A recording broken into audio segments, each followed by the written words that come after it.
আপনার বাচ্চা কাচ্চা অনেকে আছে না মোবাইলের মধ্যে অ্যাডিক্টেড, আপনি যে বড় ভুলটা করেন একবারে কি করেন যে মোবাইলটা কেড়ে নিলাম, ঠিক আছে, নিয়ে কি করলেন যে তুই তোর মতো থাক, ওকে তো একলা ইঁদুরের মতো বানাই ফেললেন, সে ডিপ্রেশনের মধ্যে চলে যাবে। তাহলে ভাই বুদ্ধিটা কি বুদ্ধি আছে?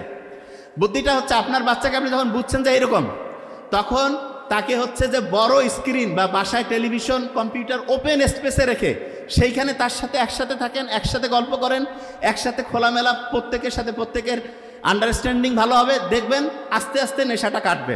একটা জিনিস বলি, মাথায় ঢুকবে প্রত্যেকের, এই যে বর্তমান সময়ে খাওয়া দাওয়া নিয়ে কিন্তু অত সমস্যা নেই, যত হাই সোসাইটিতে আপনি যাবেন তত বড় সমস্যা হচ্ছে মেন্টাল প্রবলেম, সাইকোলজিক্যাল প্রবলেম। তা এই যে প্রবলেমগুলো যে আসতেছে এগুলো কিন্তু আল্লাহ জানে, এই জন্য আল্লাহ বলেই দিয়েছে অশ্লীলতার নিকটবর্তী হইও না। অশ্লীলতার নিকটবর্তী হইও না মানেটা কি? মানে হচ্ছে যেখানে সামান্যতম অশ্লীলতার সুযোগ আছে কাছাকাছি যাইও না, গেলে শয়তান তোমাকে ওই জালের মধ্যে ঢুকাই ফেলবে। এক্সাম্পল দিই তাহলে বুঝতে পারবেন।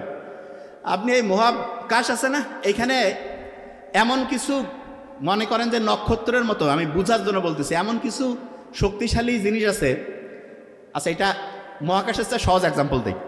ধরেন যে নদীতে পানি চলতেছে না, অনেকে কয় না পানির পাকের মধ্যে যদি পড়ে যায় একদম টেনে নিবে। নদীর যে স্রোতের মধ্যে যে পাক থাকে, বলে না যায় ভাই খুব পানি আছে, পানিতে পাক আছে, সেখানে যা গেলে দেখা যাবে পানির মধ্যে যে ঘূর্ণন চলতেছে সেইখানে একজনকে একদম ডুবাই নিবে। তখন আমরা কি করি যে ওর কাছাকাছি যাওয়া যাবে না। ঠিক তেমনি করে আপনি যদি সামান্যতম অশ্লীলতার কাছাকাছি যান, ওইটা হচ্ছে একটা শয়তানের পাক, সেইখানে আপনাকে ডুবাই নিয়ে আস্তে আস্তে সে ধ্বংস করে, তারপরে ওইখান থেকে আপনি শেষ হয়ে যাবেন। এখন প্রশ্ন হলো যে ভাইয়া তাহলে কেউ যদি ডিপ্রেশনের মধ্যে চলে যায় তাহলে তাকে বাঁচানোর জন্য আমাদের বুদ্ধিটা কি হবে? ধরলাম যে না গেলে তো ভালো, আলহামদুলিল্লাহ, কিন্তু ডিপ্রেশনের মধ্যে চলে গেছে, তাহলে তাকে আমি এখান থেকে ব্যাক করব কি করে? ব্যাক করার জন্য একটা ফর্মুলা আছে। সেই ফর্মুলাটা বলার আগে কোরআনে পিঁপড়া নিয়ে একটা সূরা আছে, সূরাটার নাম হচ্ছে সূরা নামল। না বলেন না কেন? নামল, আমি আসবো।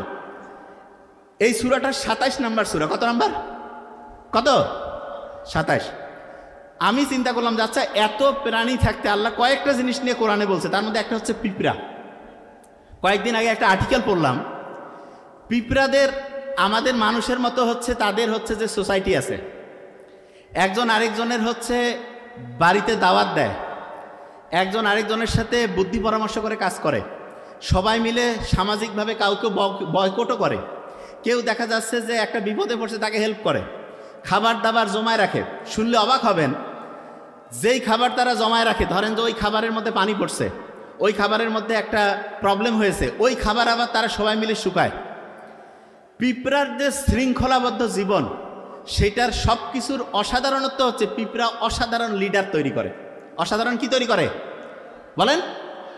এই যে একটা ছোট্ট পিঁপড়া নিয়ে যে আল্লাহ কোরআনে বলছে, এটার পিছনে কারণ হচ্ছে, আমি যেটা বুঝি সেটা হচ্ছে পিঁপড়ার মতো ছোট প্রাণীর থেকে শেখার যদি সবচেয়ে গুরুত্বপূর্ণ একটা জিনিস থাকে, তাহলে সেটা হচ্ছে সবচাইতে গুরুত্বপূর্ণ হচ্ছে সৎ ভালো ইমানদার লিডার নিয়ে আসা।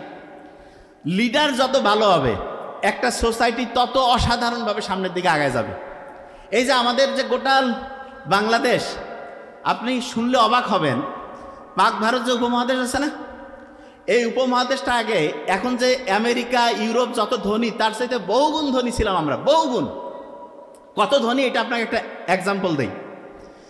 ইস্ট ইন্ডিয়া কোম্পানি যখন প্রথম এখানে আসছিল, তখন সারা পৃথিবীতে যেই পরিমাণ সম্পদ ছিল তার 27% ছিল আমাদের পাক ভারত উপমহাদেশ, বাংলাদেশ, ভারত, পাকিস্তান। এখানে 200 বছর পরে ওরা যখন চলে গেল, তখন আমাদের এই উপমহাদেশে ছিল মাত্র 4%। কোথায়? 27 থেকে 25, 20, 15, 10, 5, 4%। মানে আপনি বুঝতে পারছেন, আপনার 27 লাখ টাকা ছিল, ওইখান থেকে আপনার 4 লাখ টাকা, তাহলে অবস্থা আপনার কত খারাপ? এইরকম খারাপ অবস্থায় নিয়ে আসছিল। কেন? কারণ সব কিছু কোম্পানি, ইস্ট ইন্ডিয়া কোম্পানি, যে ব্রিটেনরা যে শাসন করত তারা শোষণ করে নিত। এখন সমস্যা হয়েছে, 47-এ আমরা ভারত পাকিস্তান স্বাধীনতা পাইলাম, 71-এ পাইলাম। এখন অনেকে বলতেছে ভাই এখন তো ইস্ট ইন্ডিয়া কোম্পানি নাই। ওরে বাবা, এখন ইস্ট ইন্ডিয়া কোম্পানির সাথে বড় কোম্পানি আছে। আগে তো বাইরের লোক আসিয়া শোষণ করতো, কষ্ট লাগতো। এখন দেখেন এমন শয়তান বাটপাট ঢুকাই দিছে, বাড়ির লোক টাকা নিয়ে যা কোম্পানিকে দিয়ে দিচ্ছে। এই যে বিভিন্ন যে সুইস ব্যাংক, বিদেশে যে ব্যাংকগুলো আছে সেখানে যে lakh lakh billion billion dollar যে নিয়ে গেছে, এটা কিন্তু বিদেশিরা এসে নিয়ে যায়নি, দেশের লোকে নিয়ে গেছে। কি কারণে নিয়ে গেল? যারা বাংলাদেশে রাজনীতিতে আসে, আচ্ছা আমি একটা জিনিস একটু ক্লিয়ার করি। অনেকেই বলে যে ভাই রাজনীতি জিনিসটা তো রাজনীতিবিদরা করবে। নো, এটা ভয়ঙ্কর একটা ভুল ধারণা। রাজনীতি করতে হবে প্রত্যেকটা লোককে, তবে হ্যাঁ নিয়ম আছে। রাজনীতি থেকে আপনার যাতে চিন্তা না থাকে যে টেম্পো স্ট্যান্ডে যায় টাকা উঠায় চান্দা হাফিজি করে খাবেন। নো, আপনার উদ্দেশ্য থাকবে রাজনীতি করব মানুষের উন্নতির জন্য, মানুষের কল্যাণের জন্য, মানুষকে হেল্প করার জন্য। এই জন্য রাজনীতি করবেন, অন্য কিছু না। যে জিনিসটা বলতেছিলাম, আমাদের এই যে উপমহাদেশ থেকে স্বাধীন হওয়ার পরে যে এই বাংলাদেশ থেকে যে এত এত টাকা চলে গেল, এগুলো কিন্তু বিদেশিরা কেউ করে নাই, করছে দেশের লোক। কিভাবে করলো সেটা বুঝেন। বাংলাদেশে যারা রাজনীতি করে তাদের বেশিরভাগ লোকের দেখবেন আপনি যে ফ্যামিলি, তাদের হচ্ছে যে নিজের লোকজন সব বিদেশে। এই যে নতুন যে বিপ্লব হয়েছে তার মধ্যে কয়জনকে পাইছেন? বেশিরভাগে পালাইছে না? কারণ কি, তারা আগেই সব বিদেশে ব্যাংক ব্যালেন্স করছে, ওদের দরদ বিদেশে, দেশের প্রতি নাই। তাইলে যে কেউ যখন আপনি একটা ভোট দেন, একজনকে নেতা নির্বাচন করেন, তখন এই জিনিসটা দেখবেন যে ওই লোকটা নিজে সফল কিনা, ওই লোকটা নিজে চুরি বাটপারি করে কিনা, ওই লোকটা অন্যের উপকারে আসে কিনা, ওই লোকটা সত্যি কথা বলে কিনা, ওই লোকটার আশেপাশে চোর বাটপার আছে কিনা, ওই লোকটা কেমন সেটা বোঝার সবচেয়ে সেরা বুদ্ধি শিখিয়ে দেয় ওই লোকটার আশেপাশে কারা আছে, বাস, আর কিছু না। একটা লোক আসিয়া বলতে পারে আমি খুব ভালো, আমি খুব খারাপ, কিছু যায় আসে না। তুমি কার সাথে ঘুরো সেটা তোমার আইডেন্টিটি কার্ড। তুমি কেমন সেটা বোঝার আইডি কার্ড হচ্ছে পাশে যে 5টা সবচেয়ে কাতিরের লোক থাকে তাদের সমান। অনেকেই কয় না যে উনি ভালো, আশেপাশের লোক খারাপ। নো, মূল ফর্মুলা বলতেছে একটা লোক ওই রকম হবে, তার আশেপাশে যেই লোকজন সবচেয়ে ঘনিষ্ঠ তাদের মতোই। তার মানে বারবার বলছি, বারবার এই কথাটা মাথায় রাখতে হবে। যখনই ভোট দেন যে কোনো, এটা শুধু এটা বলি, শুধু রাষ্ট্রীয় পর্যায়ের ভোট না, ফ্যামিলিতেও যখন একজন লিডার নির্বাচন করবেন, কাকে করবেন জানেন? যে সবচেয়ে সৎ হবে তাকে করবেন, তাহলে আপনি সব দিক থেকে সবচেয়ে ভালো হবেন। এই জিনিসটা মাথায় রাখবেন, এটা সবচেয়ে গুরুত্বপূর্ণ। যে জায়গায় আমি ছিলাম ভালো করে খেয়াল করেন, এইখানে যারা আমরা আছি প্রত্যেকেই চাই না যে জীবনটা অন্যরকম অসাধারণ হোক। তো অসাধারণ হওয়ার পিছনে সবচেয়ে বড় কারণ ওই যে গবেষণা বলছিলাম, যে গবেষণায় দেখা যাচ্ছে যে ইঁদুরগুলো যেখানে টাচ করতেছে ওই রকম আমরাও মোবাইলের এই ডিভাইসের মধ্যে পড়ছি। এইটা থেকে বের হওয়ার একটা বুদ্ধি আছে, সেই বুদ্ধি দেওয়ার আগে আমি কয়েকটা জিনিস বলতেছি। আচ্ছা, এইখানে আপনারা যারা আছেন, এই যে প্রত্যেকেই, আপনারা কি জানেন একটা ইন্টারেস্টিং জিনিস? সেটা হচ্ছে যে আমি প্রথম যেটা বলছিলাম যে আমাদের হাতে ডান হাত এবং বাম হাত একটাতে কত সংখ্যা ছিল ভুলে গেছি, কত? 18। আরেকটাতে যোগ করলে কত? কত? 99। আল্লাহর 99টা নাম বিয়োগ করলে কত হয়? কত? 63। আচ্ছা, এইখানে যারা আপনারা আছেন সবাই যদি এখন হাসেন, কি একটা ঘটনা ঘটবে দেখেন। একটু হাসেন তো এমনিতে। ও আচ্ছা, অনেকে মনে করো যে এমনিতে হাসতেছে। আচ্ছা, একটা ইন্টারেস্টিং জিনিস বলি। আপনি যখন হাসেন না, তখন আপনার শরীর থেকে একটা জিনিস ক্ষরণ হয়, এন্ডরফিন। এবং এইটা হয় কি জানো, মনটা চাঙ্গা হয়ে যায়, মনটা ভালো লাগে। আপনি দেখবেন যে আপনার সামনে একজন আসছে, ও আপনার ভালো চায় না খারাপ চায়, এইটা বোঝার জন্য আপনার মাথায় আল্লাহ একটা মেকানিজম করে দিয়েছে। আজ থেকে প্রায় 100 বছর আগে একটা জেলের মধ্যে বসে একজন বই লিখতেছে। তা উনি যে বইটা লিখতেছে সেটা পরবর্তীতে নোটবুক আকারে আসছে, নোট, এরকম একটা নোটবুক আকারে আসছে।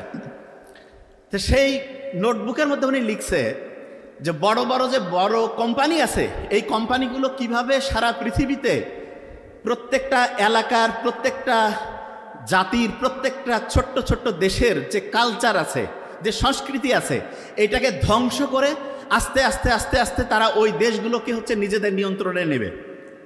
আজ থেকে 100 বছর আগে একটা জেলের মধ্যে একজন মানুষ লিখতেছে।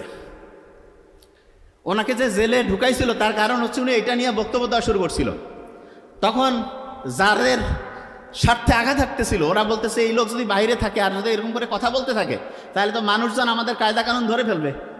কায়দা কানুন যদি মানুষজন ধরে ফেলে, তাহলে মানুষজনকে আমরা হচ্ছে তাদের যে ঐতিহ্য, তাদের যে কৃষ্টি, সেইখান থেকে ধ্বংস করে কিভাবে তাদেরকে আমরা আমাদের হচ্ছে যে দাসে পরিণত করব, এটা কিভাবে করব? এইটা করার ক্ষেত্রে বড় বাধা হচ্ছিল ওই লোকটা। তখন ওনাকে কি করলো, যে আপনাকে হচ্ছে যে বিভিন্ন, আপনি মানুষজনকে হচ্ছে ফুসলায় ফাসলায় খারাপ করতেছেন, এই জন্য আপনাকে হচ্ছে জেলে পাঠায় দিল। তা তখনকার সময়েও এখনকার সময় আয়না ঘরে যে অবস্থা হয়, তখনকার সময় লোক এত খারাপ ছিল না। দেখা যায় তো জেলের মধ্যেও মোটামুটি মানবিক যে মানুষের প্রতি যে একটা কর্তব্য দায়িত্ব সেটা পালন হইতো। তো ওইখানে উনি লিখতেছে যে কিভাবে এই বড় বড় কোম্পানিগুলো বিভিন্ন দেশের যে ঐতিহ্য সংস্কৃতি এটাকে ধ্বংস করে দাসে পরিণত করবে। তো ওইখানে উনি একটা ইন্টারেস্টিং জিনিস লিখছে, সেটা কি জানেন? সেটা হচ্ছে এমন একটা সময় আসবে যখন মানুষ সামগ্রিক যে একসাথে থাকা যে পরিবারগুলো আছে এই পরিবারগুলো ভাগ হবে। উনি লিখতেছে, দেখেন আপনি, ইন্টারেস্টিং। কি কারণে? একটা ফ্যামিলি ভেঙে যদি 2টা 3টা 4টা হয়, প্রত্যেক ফ্যামিলিতে আলাদা চুলা হবে, আলাদা ফ্রিজ হবে, আলাদা রাইস কুকার কারি কুকার লাগবে, আলাদা টেলিভিশন লাগবে। তার মানে প্রত্যেকটা আলাদা আলাদা আলাদা জিনিস।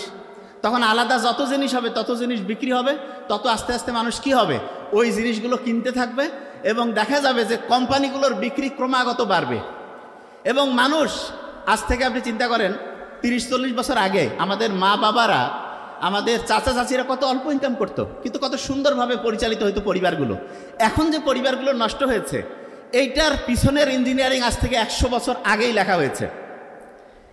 এবং সবচেয়ে ভয়ঙ্কর দিক যেটা, সেটা হচ্ছে আমরা এখন মনে করি কি যে না, ফ্যামিলি যদি আলাদা থাকে তাহলে সবাই নিজের মতো থাকবো। নিজের মতো থাকতে গিয়ে আপনি দেখেন আপনি দাসে পরিণত হয়েছেন। কীরকম? ফ্যামিলির দেখা যাচ্ছে যে হাজব্যান্ড কাজে গেছে, ওয়াইফও কাজে গেছে, বাচ্চাকে মানুষ করতে দিছে হচ্ছে কাজের যে সহায়তাকারী যে আছে তাদের কাছে। এবং বিজ্ঞানীরা এখন জানে প্রথম 3 বছর বাচ্চা যা দেখে যা শোনে প্রত্যেকটাই তার ব্রেইনের ডেভেলপমেন্টের জন্য সবচেয়ে দামি। একটা বাচ্চা পরিবেশ থেকে শেখে। এখন আপনার বাচ্চাকে যদি আপনি কাজের যে গৃহ সহায়তায় যে আপা বা খালাকে রাখেন, তার কাছে যদি রাখেন, ওই বাচ্চা যা শিখবে, ওই বাচ্চা যদি মায়ের কাছে থাকতো, নিজের বাড়ির দাদির কাছে থাকতো, নানার কাছে থাকতো, তাহলে ওই বাচ্চা কত অসাধারণ হইতো। এবং এই জিনিসটা প্রথমে কেউ বুঝতে পারে নাই, না বুঝে মনে করছে আমরা স্মার্ট হব, সবাই কাজে যাব, 100% উন্নতি হবে। ঘন্টা উন্নতি হয়েছে।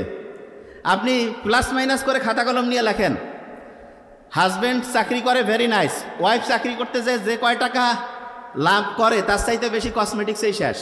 এবং দেখেন একটা গোটাল মাফিয়া চক্র কিভাবে কাজ করতেছে, এটা বুঝার জন্য খাতা কলম নিতে হবে। আমি কিন্তু ধরবো কিন্তু দেখেন যে কীভাবে গোটাল সিস্টেমটা ধ্বংস করছে।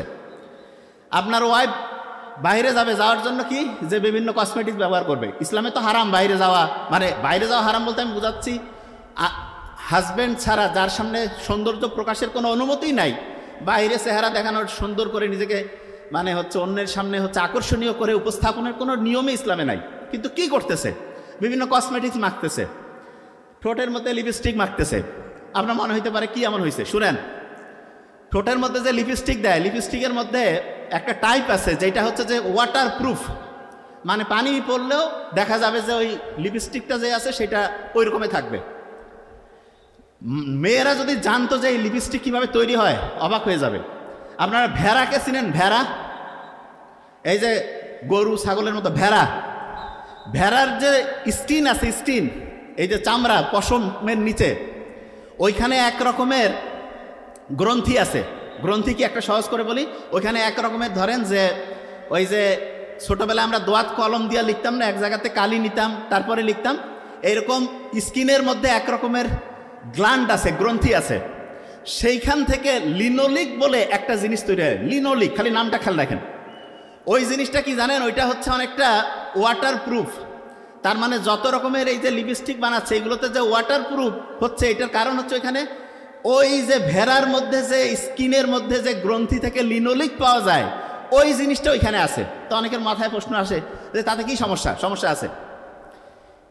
এই যে ঠোঁটের মধ্যে যে লিপস্টিক দিল সেইটার মধ্যে যে উপাদান, এবং তার চেয়ে ভয়ঙ্কর বিভিন্ন যে কসমেটিক্স, এই যে শরীরের রং ফর্সাকারী হ্যান ত্যান, এগুলোর মধ্যে প্যারাবেন বলে একটা উপাদান থাকে, প্যারাবেন।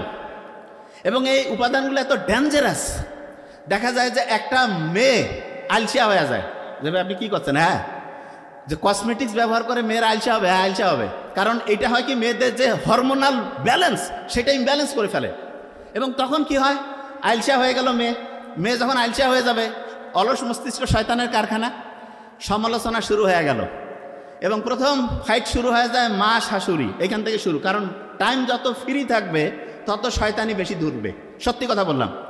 আপনি দেখবেন পরীক্ষা সামনে আসছে, ওই সময় কিন্তু বাড়িতে কোনো ডিস্টার্ব হয় না। কেন? কারণ সবাই কাজে ব্যস্ত, পড়ায় ব্যস্ত। যখনই কাজ নাই, পড়াশোনা নাই, কোনো নির্দিষ্ট লক্ষ্য নাই, দেখবেন এই লোকগুলো সবচাইতে বেশি গাঞ্জাম তৈরি করে। এই যে সোসাইটি সারা দেশে যে ধান্দাবাজি চান্দাবাজি যে শুরু হয়েছে, এইটা ওই যে জেলে যে লোকটা ছিল 100 বছর আগে যে লিখতেছিল সেই বইয়ের মধ্যে আছে। যে আপনি কি বলতেছেন? হ্যাঁ দেখেন, আপনি এই গোটাল জিনিসটা যখন মিলাবেন অবাক হয়ে যাবেন। আমি তো মাথায় মাথায় মিলাই ফেলছি, আপনারাও মিলাবেন। দেখেন, ওই যে নারী যিনি হচ্ছে কসমেটিক্স ব্যবহার করলো, কি করলো, হরমোনাল ইমব্যালেন্স হয়ে গেল, কাজে কর্মে মন বসে না, বাসায় অলস বসে থাকে, শয়তানি বদমাশি শুরু হয়ে গেল। তারপরে দেখেন কি হয়, বসে থাকলে কিছু না কিছু তো করাই লাগে। এই যে সবাই মোবাইলের মধ্যে যে নেশায় পড়ছে, এই নেশার পিছনে দায়ী হচ্ছে ইঁদুরের সাথে তৈরি হওয়া একটা গবেষণা। ইঁদুর চিনেন? ইঁদুর, এই কথা কন না কেন? আজ থেকে 75 বছর আগে দুইজন বিজ্ঞানী, শোনেন খুব ইম্পর্টেন্ট, এই আজ থেকে 75 বছর আগে দুইজন বিজ্ঞানী একটা ল্যাবরেটরিতে কয়েক শত ইঁদুর নিয়ে চিন্তা করতেছে যে এই ইঁদুরগুলো কোন সময় সবচেয়ে বেশি মজা পায় সেই জিনিসটা দেখতে হবে। তখন করছে কি, ইঁদুরের যে মাথা আছে না, এই যে এখানে মাথার নিচে ওরা একটা হচ্ছে যে সিম কার্ডের মতো, বোঝার জন্য বলছি, সিম কার্ড যেমন আপনি মোবাইলে ঢুকান, এইরকম একটা সিমের মতো একটা জিনিস, ইলেকট্রোড বলে, সেটা ঢুকাই দিছে। তারপরে করছে কি, ওইটার সাথে একটা তার লাগিয়ে একটা পর্দার মধ্যে কানেক্ট করে দিয়েছে। এবং ইন্টারেস্টিং জিনিস, ওরা দেখতেছে যে ইঁদুরগুলো কোন সময় কি কাজ করে। ধরেন যে একটা ইঁদুর আরেকটা ইঁদুরের সাথে হচ্ছে খাওয়া দাওয়া করতেছে একসাথে, তখন তাদের যে ভালো লাগার অনুভূতিটা ওইখানে রেকর্ড হচ্ছে। ধরেন যে একটা ইঁদুর আরেকটা ইঁদুরের সাথে খেলাধুলা করতেছে, তখন তার একটা রেকর্ড ওইখানে হচ্ছে। ওরা এরকম করে দেখতে দেখতে দেখলো যে আচ্ছা কোন কাজটা ইঁদুর সবচেয়ে বেশি মজা পাচ্ছে। দেখলো যে সবচেয়ে বেশি মজা পাচ্ছে যেই কাজটায়, সেই কাজটা তখন তারা আলাদা করছে। করার পরে ওরা করছে আচ্ছা এবার আমরা একটু অন্যভাবে এক্সপেরিমেন্ট করি তো। কীরকম? একটা হচ্ছে যে লিভার মানে কি, আমি সহজ করে বলি, আপনি ওই যে চিনেন তো, কি বলে এটার নাম, আমরা যে এক জায়গা থেকে আরেক জায়গায় যাওয়ার সময় যে হচ্ছে যে ওইটাকে বলে যে ট্রলি টানার জন্য যে লম্বা একটা ব্যবহার করি না, এই যে হ্যান্ড ব্যাগ, এটা বুঝতে পারছেন? আরো সহজ করে যদি বলি, ধরেন যে একটা ধরেন যে লম্বা ওই যে ছাতার মতো যে হ্যান্ডেলটা আছে, সেইটাই ধরেন একটা লিভার। তা ওই লিভারটা করছে কি, কানেক্ট করে দিয়েছে যেই জায়গাতে ইঁদুরগুলো সবচেয়ে বেশি মজা পায়, সেই জায়গাতে লিভারটা রাখছে। ওই জায়গায় যদি ইঁদুর পা দেয়, ওই জায়গায় যদি টাচ করে, সাথে সাথে ওর আনন্দের একটা অনুভূতি আসবে। বোঝার চেষ্টা করেন, খুব ইন্টারেস্টিং। বিজ্ঞানীরা এরকম করে সেট করে রাখছে ল্যাবরেটরির মধ্যে। একটা ইঁদুর গিয়ে একবার দিল, বা মজা লাগতেছে, 2 বার 5 বার 10 বার। একটা ইঁদুর যে আরেকটা ইঁদুরকে কানে কানে বলে যে এরকম একটা মজার খেলা পাওয়া গেছে। কয় তাই নাকি? কয় হ্যাঁ। আরেকজন আসলো, কয় হ্যাঁ হেভি মজা। তারপরে 2 জন যে আরো 10 জনকে ডেকে নিয়ে আসে, কয় এই যে দেখো কত মজা। বিজ্ঞানীরা চিন্তা করলো, দেখি তো কি করে এরা। 100 জায়গায় 500, 1000, 2000 ইঁদুর এক জায়গায় রাখছে, এবং প্রত্যেক জায়গায় ওইরকম ইলেকট্রোড, মানে ওই জায়গায় টাচ করলে সে মজা পাবে, টাচ করলেই মজা পাবে।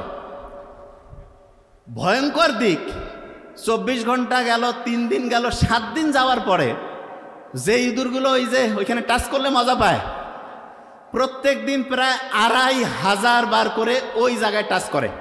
এবং এই টাচ করতে গিয়ে তারা এত মজা পাচ্ছে, খাওয়া বাদ, খেলাধুলা বাদ, ঘুম বাদ, সব কিছু বাদ। আজ থেকে 75 বছর আগে এই গবেষণাটা হয়েছিল। হওয়ার পরে এই গবেষণা তো একদম কাগজে, কত আর্টিকেল, কত জায়গায় কতজন পড়বে, প্যাকেটবন্দি ছিল। 50 বছর পরে, এটা বলতেছি 75 বছর আগের কথা, 50 বছর পরে একজন লোক চলে আসলো, জাকারবার্গ। সে বড় বড় সায়েন্টিস্ট, বড় বড় ডক্টর এদেরকে ডাকলো, ডেকে বললো যে দেখেন তো এমন কোনো বুদ্ধি আছে যে খুব মজা লাগে এরকম কিছু? বলছে যে ঠিক আছে আমরা দেখতেছি। ওরা পড়তে পড়তে পড়তে পড়তে খুঁজতে খুঁজতে ওই আর্টিকেল খুঁজে পেয়েছে। বলছে ইঁদুর যে আছে, এই ইঁদুর হচ্ছে ওই জায়গায় টাচ করলে দেখা যায় যে এরকম মজা লাগে। তাইলে হ্যাঁ এরকম আছে। বলছে আচ্ছা ইঁদুরের যে এই টাচ করলে মজা, এটাকে মানুষের সাথে করে দেওয়া যায় না? কয় এটা করা যাইতে পারে। কয় দেখেন তো। ওরা কাছে আমাদের একটু টাইম দেন, 4 সপ্তাহের মতো টাইম দেন, 1 মাসের মতো টাইম দেন। ওনারা সবাই মিলে গবেষণা করতেছে কি করা যায়, কিভাবে এটা মজা করা যায়। 3 সপ্তাহ পরে ওরা বলছে আমরা বুদ্ধি পেয়ে গেছি। বলছে কীরকম? বলছে যে ইঁদুরের যেরকম এই জায়গায় টাচ করলেই মজা লাগে, এইরকম কয়েকটা বুদ্ধি আমরা বের করছি, যেই বুদ্ধিগুলো যদি আপনি হচ্ছে যে দেন তাহলে দেখা যাবে ওই মেশিন তো প্রত্যেকের হাতে যদি খালি দেন তারপর দেখবেন যে সবাই কীরকম টাচ করা শুরু করে। বলছে কীরকম? বলছে যে প্রথম যেটা করতে হবে, যে যেইটাই দেবে সেইটাতে তার লাইক দেওয়া লাগবে। বলছে লাইক মানে? কয় যে খুব ভালো লাগতেছে। কয় যত লাইক তত মজা, তত সে খালি ওই ক্যাচটার মধ্যেই যাবে। বলছে তাহলে তো এটা করা যায়। লাইক সিস্টেম চালু হইলো। তারপরে বললো আচ্ছা কোন জিনিসটা বেশি মজার? বলছে ঝগড়াঝাটি বেশি মজার। কয় তাই নাকি? কয় হ্যাঁ। কয় তাহলে এমনভাবে মেকানিজম করো, একজন আরেকজনের সাথে গ্যাঞ্জাম লাগাই দাও, যে কোনোভাবে গ্যাঞ্জাম তৈরি করে দাও, ওই গ্যাঞ্জাম থেকে 10 জন 50 জন 100 জন ওইখানেই মারামারি। কয় মারামারি করার জায়গা কই দিবেন? কয় একটা সেকশন বানিয়ে দিব, উপরে জিনিস থাকবে, নিচে হচ্ছে মারামারি করার জন্য ইচ্ছা মতো। বলছে মারামারি করার আরও বুদ্ধি আছে। কি? চাইলে নাম দিয়েও করতে পারে। কেউ যদি চায় যে নাম আমি নিজের মানে ঠিকভাবে রাখবো না, ওইটাকে কি বলে যে হচ্ছে যে পরিচয় গোপন রাখবে, তাও আছে। কয়েছে খুব ভালো। এইরকম করে ওরা কইলো যে আচ্ছা ঠিক আছে এইরকম করে না হয় দিলাম। তারপরে কি করা যায়? বলতেছে শুনেন আরেকটা বুদ্ধি আছে। সেটা কি? সেটা হচ্ছে এই যে ডিভাইসটা যে আপনি ওদেরকে দেবেন, এইটা আপনি এমন একটা সিস্টেম করেন যেই সময় ওরা সবচেয়ে একা থাকে সেই সময় তারা যাতে ব্যবহার করে। বলছে কেন? বলছে দিনে সবাই মিলে ফ্যামিলি সবাই পরিবারের একসাথে থাকলে কিভাবে করবে, তাহলে কি করা যায়? বলে যে রাতের বেলা রেট কমায় দেন। আজ থেকে বোধহয় 20-25 বছর আগে শয়তানি একটা সিরিজ চলে আসলো না, ডিজুস না কি নাম? মোবাইলে 25 পয়সা না 50 পয়সার একটা সিস্টেম ছিল। আমরা তখন বোধহয় ইন্টারে পড়তাম, যে একবার ফোন করলে যতক্ষণ মোবাইল কাটবে না ওই কথা কইতে পারবে, একটা কলে একবার। এরকম একটা সিস্টেম অনেকে যারা 20-25 বছর আগে আছে তারা জানবে যে এটা ফির কেমন নিয়ম। হ্যাঁ, কিন্তু মোবাইল কাটলে আবার নতুন করে টাকা দেওয়া লাগবে। মানে যমুনা নদী পার হইলে ব্রিজ দিয়া টোলের টাকা দেওয়া লাগবে না, এরকম একবার ফোন দিলেই টাকা কেটে নিবে। Okay fine. মোবাইল কানের মধ্যে দিয়ে কথা বলা শুরু করে দিল। বলছে ঠিক আছে, 1 ঘন্টা 2 ঘন্টা 3 ঘন্টা মোবাইল কানেই রাখে, চার্জ শেষ হয়ে যায়, তারপর আবার চালু করে। তো সবাই মনে করতেছে কোম্পানি তো খুব ভালো কাজ করতেছে। কোম্পানি বলতেছে আমরা সবাইকে একসাথে যোগ করতেছি, কানেক্ট করতেছি। হ্যাঁ ভালো ভালো কাজ করা যায়, কিন্তু খারাপটা কীভাবে হয়েছে সেটা দেখেন। এরপরে কি হইলো? আস্তে আস্তে যখন সবাই কথা বলা শুরু করে দিল, তখন বললো যে ঠিক আছে এবার দাম একটু বাড়ায় দাও। দাম বাড়ায় দিল। নেশা যখন হয়ে যাবে, চা প্রথমে আমাদের উপমহাদেশের লোক ব্রিটিশরা মাইকিং করে খাওয়াইতো, আর এখন আমরা হচ্ছে প্রত্যেকে টাকা দিয়ে কিনে খাচ্ছি না। এইরকম প্রথমে ওরা একটা ফ্রি জিনিস দেয়, দেওয়ার পরে যখন আপনি অ্যাডিক্টেড হয়ে যাবেন তারপরে আপনাকে ওইখান থেকে ব্যবহার করবে। কীরকম সেটা বুঝেন। আমরা অনেকে বলে যে ভাই ফেসবুক ইউটিউব এগুলোকে ভালো কাজে লাগাইলে অসাধারণ, কিন্তু যদি আপনি খারাপ কাজে লাগান তাহলে দেখেন যে আপনি আপনার জীবনের সবচেয়ে দামি জিনিসটা হারাবেন। আজকে যখন আমার ছোট ভাই ডক্টর নোবেল তারপরে মামুন ভাই যখন বক্তব্য দিচ্ছিল, তাদের বক্তব্যের একটা গুরুত্বপূর্ণ পয়েন্ট ছিল, একটা মানুষ উন্নতির দিকে যাবে না অবনতির দিকে যাবে, তার 1 নাম্বার গুরুত্বপূর্ণ পয়েন্ট হচ্ছে টাইম, সময়। তা আমরা সবসময় কী জিনিস চিন্তা করি জানেন? সময়ের কোনো দাম নাই। কথা যে ফ্রি, টাইম তো ভাই ফ্রি। নো, বোঝার চেষ্টা করেন। সবচেয়ে আপনার দামি জিনিস হচ্ছে টাইম। এই টাইমটা আপনি কোম্পানির এই অপ্রয়োজনীয় জিনিস রিল, তারপরে হচ্ছে ওইটাকে কি বলে শর্ট দেখে ঘন্টার পর ঘন্টা লস করতেছেন, কোনো লাভ হইল না। শিখলেনটা কি? ও যে জায়গায় ছিলাম সেই জায়গায় আসতেছি। কোম্পানিগুলো ওই যে 1925 সালে 100 বছর আগের ঘটনা বলতেছি, ও লিখে গেছে যে কি কি হবে, আর 75 বছর আগে যে গবেষণা ইঁদুরের উপর হয়েছে সেইটাতে আসি। এখন শুনেন, ওই যে গবেষণা থেকে দেখা গেল যে যত লাইক তত মজা, ঠিক না? বিজ্ঞানীরা তারপরে করলো কি, আমাদের এখানে অনেকের মধ্যে মোবাইলের কিন্তু হাতে দেখা যায় মোবাইল আছে। মোবাইলকে ভালো কাজে লাগায় আবার খারাপ কাজেও লাগায়। খারাপ কাজে মোবাইল ব্যবহার করার সম্ভাবনা কখন বেশি সেটা বলি। আপনি যখন একা থাকবেন শয়তান এসে ধরবে। এই জন্য নামাজ জামাতবদ্ধ পড়তে একসাথে সবাইকে সাথে নিয়ে উৎসাহিত করছে, কারণ একসাথে ভালো কাজগুলো তুলনামূলক বেশি হয়, খারাপ কাজগুলো তুলনামূলক কম হয়। এবং দেখবেন যে আল্লাহ কিন্তু জানে যে রাতের বেলা খারাপ কাজ হওয়ার সম্ভাবনা বেশি। এই জন্য দেখবেন ইসলাম মাগরিবের পরের দিনের প্ল্যানিং শুরু করে দিয়েছে। ইসলামে কিন্তু এই যে আজকে মাগরিব হয়ে গেছে না, নতুন দিন শুরু হয়ে গেছে। আজকে যদি চাঁদ উঠতো তাহলে তারাবির নামাজ আমরা আজকে পড়তাম। তারাবির নামাজ পড়তাম মানেটা কি? মানেটা হচ্ছে ইসলামের দিনটা শুরু হয় মাগরিবের পর এবং শেষ হয় মাগরিবে। মাগরিব টু মাগরিব ইসলামী দিন। আর বাংলা যে দিন সেটা শুরু হয় সকাল থেকে তারপরের দিন। আর ক্যালেন্ডার অনুযায়ী খ্রিস্টীয় যে দিন আছে সেইটা অনুযায়ী হচ্ছে 12টার পরে। দেখেন রাত 12টার পর্যন্ত জেগে আছে, 12টায় 1 মিনিটে কেক কাটতেছে, অমুক করতেছে। ওই সময় ঘুমানোর কথা, এবং ওই সময় না ঘুমানোর কারণে দেখা গেল সে ওই সময় উঠে একটা প্রোগ্রাম করতেছে, ওই সময় হচ্ছে গল্প গুজব করে আন্দাজে টাইম লস করতেছে। সবচেয়ে বড় ক্ষতিটা যেটা সে করতেছে সেটা কি জানেন? তার মাথার মধ্যে আল্লাহ যে একটা ঘড়ি বসাই দিছে, সেই ঘড়িটা সে নিজে নিজে নষ্ট করতেছে। আমরা যে অসাধারণ হইতে পারি না তার বড় কারণ হচ্ছে ঘড়ি নষ্ট। যার ঘড়ি নষ্ট হয়ে গেছে সে অসাধারণ হইতে পারবে না। যার ঘড়ি ঠিক আছে, তার টাইম ঠিক চলবে, সে অসাধারণ হবে। ঘড়ি নষ্ট করার যতগুলো বুদ্ধি আছে তার মধ্যে সবচাইতে ভয়ঙ্কর বুদ্ধি হচ্ছে রাত জাগা। রাতে আপনি যত জাগবেন তত আপনার ঘড়ি নষ্ট হবে, আপনি ধ্বংসের দিকে যাবেন। এখন যে জায়গায় আমি ছিলাম, খেয়াল করেন, ইঁদুরের উপরে যে গবেষণা হইল, গবেষণার অর্ধেক অংশে আমি আসছি। তারপরে কি হইল, বিজ্ঞানীরা দেখলো যে আচ্ছা আমরা এখন হচ্ছে ওই লিভার যে আছে, যেই জায়গায় টাচ করলে মজা লাগে, টাচ করলে মজা লাগে, সেই জায়গাটা থেকে তাকে আমি ওই লিভারটায় উঠাই দিব। লিভারটা যখন সরাই ফেললো, ও আল্লাহ, ওই যে আপনার ইঁদুরগুলো খুব সারাদিন খালি ওইখানে যে লিভারে টাচ করতেছিল, তারা দেখা গেল আর খায়ও না, বন্ধু বান্ধবের সাথে গল্প গুজবও করে না, দেখা যাচ্ছে তারা হচ্ছে যে ফিজিক্যাল যে মুভমেন্ট সেইটাও নাই, ডিপ্রেশনের মধ্যে চলে গেল।